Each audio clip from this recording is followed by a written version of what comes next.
Breathe, babe. Yeah, you. Before anything else, unclench your jaw, drop your shoulders, and just be here for a second. Not where you were earlier, and not where you think you should be.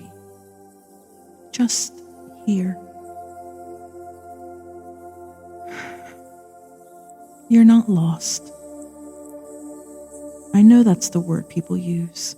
I feel lost. I don't know what I'm doing. I'm behind. But that feeling is not what it seems. You're not lost. You're distracted. And nobody really says that part out loud. Because lost sounds softer. It sounds more acceptable. But distracted, that hits different. Because distraction doesn't look like what it used to. It's not just procrastination and laziness. It's noise. Constant noise. It's waking up and checking your phone before you even check in with yourself. It's hearing 100 opinions a day and slowly forgetting which one is yours. It's living a life that makes sense on paper, but doesn't feel like anything when you're all alone. And the wild part is, you can do everything right and still feel completely off. Career moving, responsibilities handled, people around you, but something in you just feels off, disconnected. Like you're present, but you're not really in it. And that feeling, it gets labeled as being lost. But what if it's not that? What if it's something else entirely? What if you didn't lose yourself?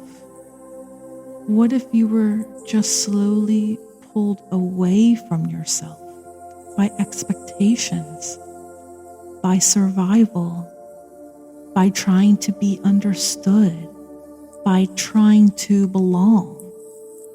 Because growing up, a lot of people didn't have the space to just be who they were. So you adjust, you learn what gets accepted, what keeps things smooth, what keeps you safe. And over time, that version of you becomes the one that moves through the world. It's not fake. It's just adapted. And adaptation works until it doesn't. Until one day, everything looks fine on the outside, but inside, it's quiet in a way that doesn't feel peaceful. It feels empty. And that's the moment people say, I think I'm lost. But it's interesting how that feeling usually shows up right after everything starts to slow down. When the distractions fade for a second and when there's nothing immediate to focus on. Because when things are moving fast, you don't notice what's missing. You're just in motion. But stillness shows everything. And not everyone is ready for that.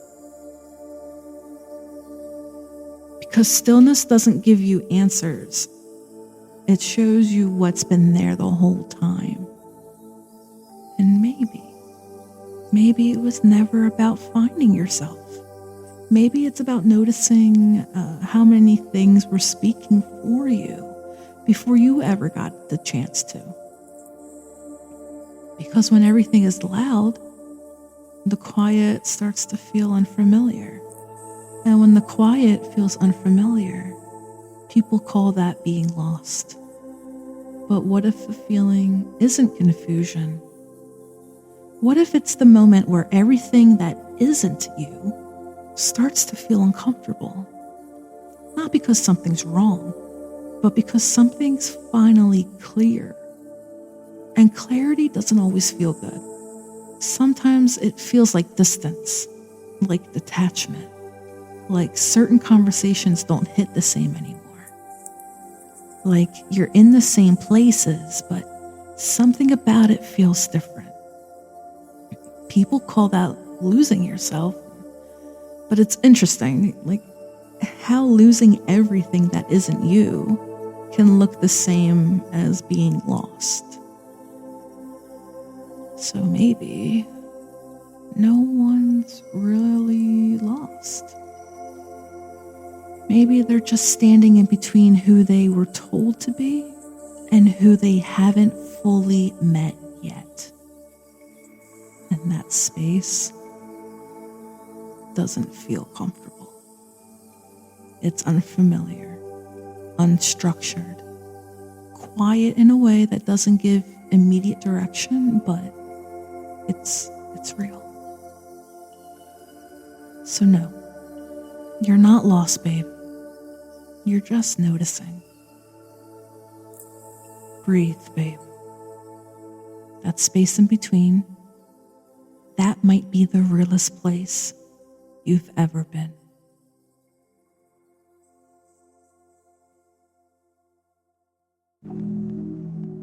Hey, babe, before you go, if this episode gave you something, clarity, comfort, even just a moment of stillness, don't keep it to yourself. Please share it with others who need to hear it. That's how this grows. That's how we reach the people who feel like no one gets it. If you haven't already, follow the podcast, subscribe on YouTube, leave a rating, drop a comment. It really does matter more than you think. It helps this space reach more people who need it. And if you want to go deeper, I write on Substack. It's more personal, more unfiltered. The link is in the description and in the bio.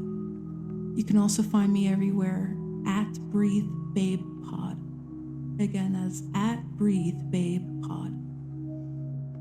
Same time every Monday. Until then, breathe, babe.